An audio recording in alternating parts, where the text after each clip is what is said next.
Good afternoon সবাইকে, welcome to অভিকের সাথে। আজকে শনিবার, হঠাৎই আমাদের প্ল্যান যে সবাই মিলে যাব লোকনাথ মন্দির তেঘরিয়াতে।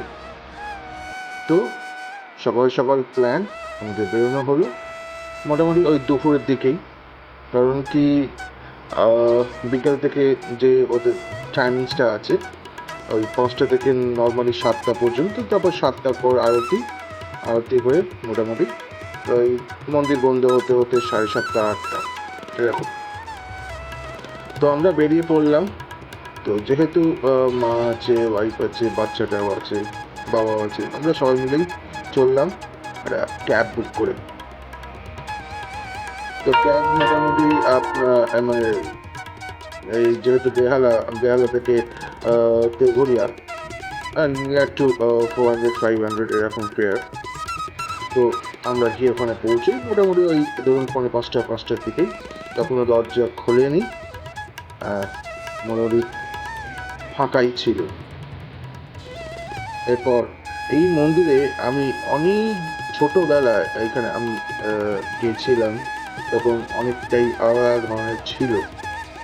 এখন তো গিয়ে আমি অনেকটা চমকে যাই, মিন্স অনেকটাই পাল্টে গেছে। যাই হোক, আমরা ভেতরে পুজো দিলাম। পুজো হ্যাঁ, পুজো দিলাম দিয়ে ওখানে, কারণ কি সেরকম সেই পুরোহিত ব্যাপারটা এইসব কিছু নেই, খুবই ভালো লাগলো।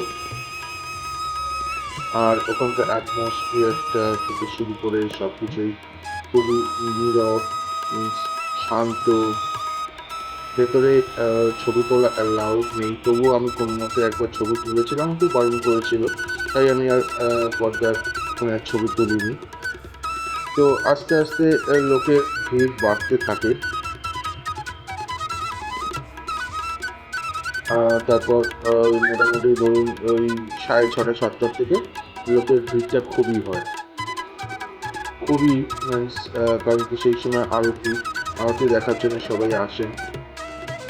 এবং এখানে একটা ব্যাপার আছে যে আফটার পুজো যখন হয়ে যাবে, যিনি বেরিয়ে যাচ্ছেন মন্দির থেকে, ওই সবাইকে একটু করে প্রসাদ দেবে, দিয়ে তারপর ওনারা এক্সিট করতে পারেন।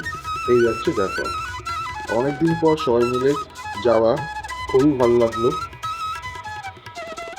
আপনাদের কেমন লাগলো একটু জানান প্লিজ। Thank you, by.